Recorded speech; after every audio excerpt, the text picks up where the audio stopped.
Tiffaine. Ravie de te recevoir chez Artichaut. Donc Julien Allaire, vous le connaissez peut-être, et même certainement sur YouTube, la chaîne YouTube, ou sur ton site, où nous pouvons voir de nombreuses vidéos traitant de la naturopathie, l'iridiologie. La santé naturelle. Et la santé naturelle. Ouais. Donc merci de nous accorder cette interview aujourd'hui à Nantes, puisque c'est la première fois, je crois, que tu viens. C'est la première fois que je découvre cette ville, j'adore. Je vais revenir, j'ai vraiment... On a de la chance alors. Moi, je connaissais Nantes juste au travers de la chanson de Barbara. Ah. Donc Nantes, il pleut sur Nantes, le rendez-vous raté avec son papa, et au travers du réalisateur nantais si connu. Voilà. C'est vraiment les seules images que j'avais de Nantes, je ne connaissais pas du tout, et je suis ravi d'avoir découvert cette ville dans laquelle je reviendrai avec grand plaisir. Tout et le ça m'a permis plaisir. de te rencontrer, c'était super. Merci à toi. Alors Julien, est-ce que tu peux nous préciser quelle est ta façon, ton approche de la santé, avec tout ton parcours et ton savoir-faire? Ok, avec plaisir. Moi je suis issu de la naturopathie. Donc la naturopathie, c'est une médecine non conventionnelle. C'est comme ça qu'elle est classée par le Parlement européen depuis 1997. Donc c'est classé dans les médecines donc non conventionnelles, mais médecines naturelles, où on essaie d'avoir la meilleure hygiène de vie possible pour favoriser la santé, et où on peut avoir recours à des outils naturels, comme par exemple des remèdes naturels qui viennent de plantes, voilà, ou par le massage, la réflexologie, par l'utilisation de l'eau sous toutes les formes. Donc on a vraiment de nombreuses techniques naturelles pour recouvrer la santé finalement, pour l'entretenir. Donc j'ai commencé en fait ma pratique comme ça, de naturopathe, en travaillant l'hygiène de vie, l'alimentation, apprendre à manger en fonction de nos besoins, faire en sorte de combler les carences, de respecter les combinaisons alimentaires, travailler l'équilibre acido-basique, un peu le dada du naturopathe quand on a des acidoses, des pathologies inflammatoires, des choses comme ça, et de faire attention aussi à nettoyer les toxines, les déchets, la toxémie pour ne pas être trop encrassé. Et comme avec la naturopathie, on peut avoir recours à des remèdes naturels, comme par exemple des plantes. J'ai beaucoup utilisé les plantes, mais mon approche petit à petit, c'est préciser, c'est aiguiser, on pourrait dire. Et aujourd'hui, j'ai vraiment envie de favoriser une hygiène de vie et une santé peu interventionniste, où on ne va pas chercher justement les remèdes naturels. J'aime bien l'idée en fait de favoriser les conditions de la santé sans chercher un remède, et c'est pour ça qu'aujourd'hui moi je m'auto-proclame le spécialiste des conditions de la santé, mais ça me fait bien rire, bien sûr c'est avec beaucoup d'humour, mais j'ai vraiment envie de pratiquer une hygiène de vie qui est tellement bonne qu'on n'a même pas besoin d'aller chercher un remède naturel. Et quand on est malade, si notre organisme n'est pas dans un environnement adapté et qu'on a des symptômes et qu'on a une maladie qui s'installe, alors je veux partager le message de ce qu'est réellement la maladie, ou ce que sont les symptômes, pourquoi ils sont là. Et quand on réfléchit, on se dit, mais est-ce que j'ai vraiment envie de lutter contre ce symptôme, même avec une plante? Et finalement, on ne le fait pas forcément. J'aime bien cette approche justement de ne pas être interventionniste. D'accord, et puis aussi de s'écouter, avoir une autre peut-être dialogue avec, s'écouter autrement, avoir les alertes de son corps, et peut-être vivre certaines maladies en fait, pour pouvoir les comprendre. Pour les comprendre, effectivement, c'est-à-dire qu'un symptôme, c'est l'effort que va faire notre organisme pour rétablir un état de santé. Alors on peut prendre un exemple qui est bateau, mais que tout le monde peut comprendre vraiment facilement.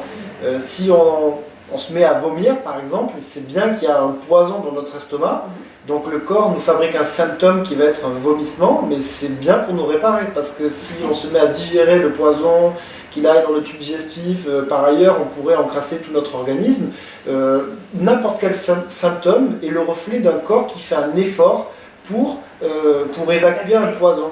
Si c'était une diarrhée, la médecine conventionnelle chercherait des antidiarrhéiques pour empêcher en fait l'intestin de partir en diarrhée.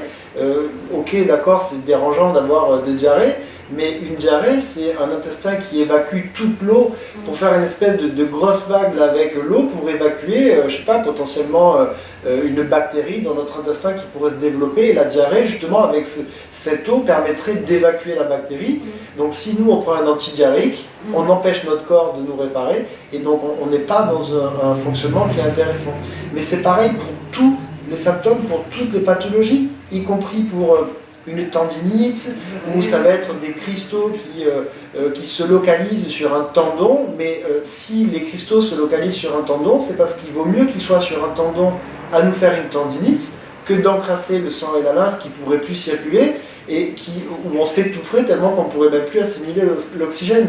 Donc finalement, tous les symptômes sont le reflet d'un corps qui fait un effort particulier pour nous guérir. Donc c'est une guérison de quelque chose qui est encore plus important.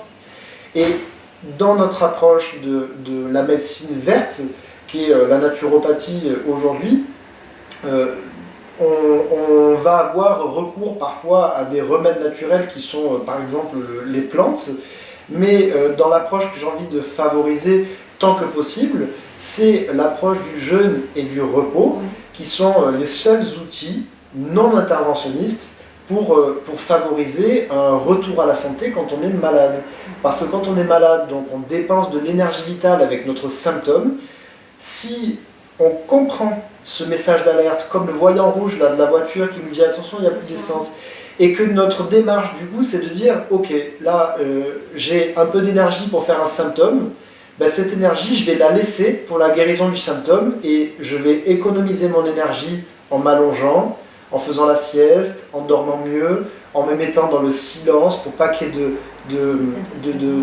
d'interférences et de bruit, de stimulation sonore qui perturbe notre système nerveux, comme ça il se met vraiment au repos. Je vais arrêter de manger là pendant quelques jours, je vais me mettre au vert, donc le repos digestif, on appelle ça le repos physiologique, le jeûne en fait, le fait d'arrêter de manger là pendant quelques heures, quelques jours, ben, ça permet de mettre au repos le tube digestif, donc il ne dépense plus d'énergie, et toute cette énergie qu'on économise par nos différents repos, que ce soit digestif ou physique ou mental, c'est une énergie qui est mise au profit de l'inflammation que l'on a, du symptôme que l'on va avoir pour qu'on puisse se guérir finalement, sans être interventionniste, sans avoir recours à une plante ou à quoi que ce soit. Parce que si on a recours à une plante, quand on va guérir un symptôme avec une plante, c'est un remède. Ça n'arrange pas forcément la naturopathie, parce qu'en naturopathie, on dit qu'on s'intéresse à la cause de la cause, mais il arrive à un moment donné, si on utilise une plante, on ne s'intéresse pas à la cause de la cause, on trouve un remède, parce que la cause de la cause, ça va être un encrassement de l'organisme, un non-respect des conditions de la santé qui nous pousse à avoir des symptômes, et si on prend le remède plante, la seule chose que l'on fait en fait avec ça, c'est finalement, je dis le mot parce que c'est un peu ça, mais après, bon, on ne va pas jouer sur les mots non plus, etc. Mais une plante, c'est en quelque sorte un poison avec un principe actif, et un principe actif qui va venir faire réagir l'organe cible, parce que l'organe cible se sent empoisonné par ce principe actif. Il va donc dépenser l'énergie vitale de notre organisme pour évacuer ce poison qu'on vient d'introduire dans l'organisme, et l'énergie qu'il va dépenser pour évacuer ce poison va lui permettre d'évacuer aussi des toxines qu'il a accumulées depuis des années, le poison qui nous avait fait une intoxication, qui avait justifié qu'on prenne un autre poison derrière pour créer une réaction. Donc parfois le remède naturel est bénéfique et ça peut être utile. Je ne dis pas ça, je dis simplement que moi, dans la démarche que j'ai envie d'avoir aujourd'hui, ce que je veux favoriser, c'est une prise de conscience qu'on a des outils naturels, des outils économiques. Acheter une plante, ça coûte cher, acheter des compléments alimentaires, ça coûte cher, alors que le jeûne et le repos, ça coûte pas cher. Tout le monde peut jeûner, on fait des économies. C'est même bon pour c'est bon, des économies. Donc bien sûr, ça se fait dans un cadre complet, il ne suffit pas juste de ne pas manger, mais et c'est aussi un peu difficile comme ça en quelques minutes de voir potentiellement tout ce qu'on peut mettre en place, mais même dans l'approche du jeûne, ce que je favorise et préconise, c'est de se nourrir autrement et pas d'avoir l'impression de jeûner, mais d'aller chercher justement une nourriture par la nature, par le soleil, par de la musique en alternance avec un silence qu'on va créer et qui va nous nourrir, et puis une musique qui va nous porter. Et je sais pas, enfin, c'est tellement complet tout ce qu'on peut mettre en place, quoi. C'est pas juste l'alimentation et les remèdes naturels, quoi. Voilà, c'est ce que j'entends, c'est que dans ce que tu amènes, ou ce que tu défends, il y a se rencontrer soi-même et se découvrir dans ce qu'on aime, ce qu'on n'aime pas, et en fait, c'est une autre façon d'apprendre à se connaître, et comment notre corps fonctionne, et être en accord, en harmonie avec ce corps. Oui. Je pense aussi que dans ce que tu proposes dans tes séances, cette fois-ci d'iridologie, puisque j'ai pu en profiter, c'est la précision avec laquelle tu peux faire un bilan. Donc j'aimerais bien que tu puisses nous en parler un peu. Oui, avec plaisir. L'iridologie, ça a été, je pense, la plus belle découverte de ma formation de naturopathie. Oui. Je connaissais sans connaître.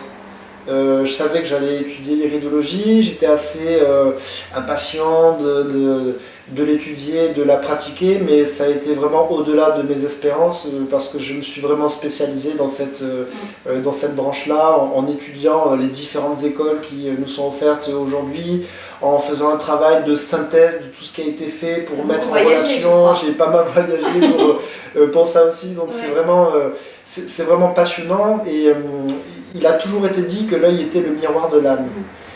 Et depuis qu'on parle d'iridologie comme on en parle aujourd'hui, donc ça date de la fin du 19e siècle avec un Hongrois qui s'appelle Ignaz von Peczeli, qui a été le premier, en gros, en quelque sorte, à faire une cartographie des yeux avec la localisation des organes. Et c'était en 1881, il avait édité son seul et unique ouvrage avec en épigraphe « L'œil n'est pas seulement le miroir de l'âme, il est aussi le reflet du corps ». Donc en fait, à partir de là, on s'est dit, super, l'iridologie, on va en faire quelque chose de scientifique, donc on va démontrer que tel signe, c'est telle carence, ça c'est telle prédisposition à la maladie, donc quelque chose de scientifique. Et quand j'ai étudié l'iridologie, je l'ai étudié vraiment avec cette approche scientifique, j'ai voulu prouver que ce qu'on allait dire en iridologie c'était sérieux, qu'il y avait des preuves ou n'importe quoi, chose que l'on n'a pas parce que c'est pas une science exacte. Il y a aussi beaucoup d'intuition dans cet outil-là. Enfin, en tout cas, moi je remets aujourd'hui beaucoup d'intuition dans cet outil. Et finalement, dans ma pratique de l'iridologie, c'est pas que j'ai mis de côté l'œil miroir du corps, parce que bien sûr c'est la base de mon bilan, mais je remets au goût du jour, en tout cas en ce qui me concerne, l'œil est le miroir de l'âme. Je l'avais oublié. Et d'ailleurs, je pense qu'il y a beaucoup d'iridologues aujourd'hui qui étudient l'iridologie pour en faire quelque chose de scientifique, qui oublient que l'œil est le miroir de l'âme. Et j'ai vraiment eu envie de revenir sur cet axe-là. Et je me suis rendu compte dans mon parcours de santé sur des choses que je n'avais pas du tout avant, en lien avec les différents corps qu'on peut avoir, l'ésotérisme.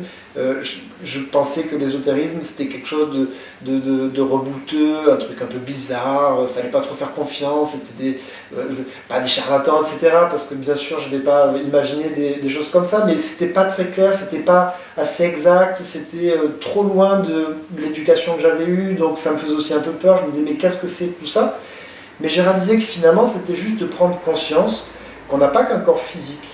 On a aussi un corps émotionnel, qui est le corps astral, on a un corps d'énergie, de lumière, qui est le corps éthérique, qui sont des corps subtils, on a plein d'autres corps, et on est tout ça. Et ce que je voulais vraiment mettre en place, c'était de travailler sur ces différents corps, et ça m'a fait prendre conscience de ce qu'était l'âme.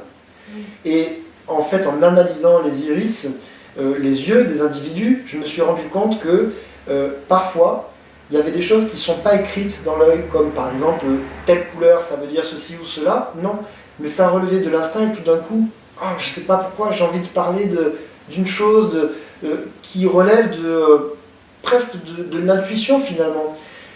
Mais pourquoi? Parce qu'en fait, cette proximité qu'il peut y avoir quand on fait une analyse d'iris, ça nous permet c'est une fenêtre vers notre milieu intérieur, mais là où aussi où l'âme se loge.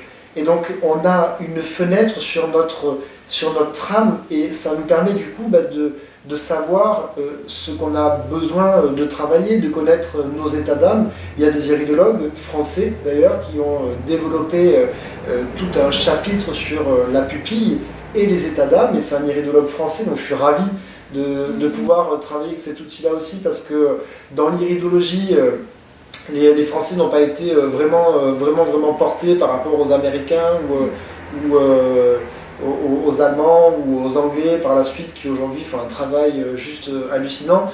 Mais dans l'iridologie moderne, on dit aujourd'hui qu'il y a une grande part d'intuition, et que donc on y revient aussi. Je suis ravi de tout ça, quoi. Voilà, on revient toujours à la vision holistique de l'être humain, la santé globale. Et c'est vrai que ce que tu nous proposes dans cette consultation est extrêmement précis au niveau physique, aussi bien des carences. Là, tu peux très bien tout préciser, comme effectivement notre fonctionnement et comment être en harmonie avec tous ces corps de lumière. Donc, merci en tout cas, merci beaucoup Julien. On aura la joie de te retrouver régulièrement, je pense, maintenant. Sur Nantes. Donc n'hésitez pas à vous rendre sur le site artichaut.com, on vous présentera les dates et les formations que Julien propose dans la région, et on vous suit. De toute façon, on te suit aussi bien sur Marseille que sur Paris. Oui, dans mes cabinets dans les deux villes. Voilà, il y a toujours régulièrement, tu mets en place des formations. Des formations, des stages, d'ateliers pratiques pour des praticiens qui veulent développer certains outils, mais aussi pour des individuels qui veulent mettre en place une hygiène de vie. Donc ça, on en fait vraiment régulièrement. On en fera aussi avec Artichaut. Donc ce sera l'occasion aussi de créer du lien social, de partager des choses, des expériences. Et puis dans le concret, dans le quotidien, parce que le sacré, en pratique, finalement, c'est bien le quotidien. Complètement. Merci. Merci à toi, merci à vous, et à très bientôt.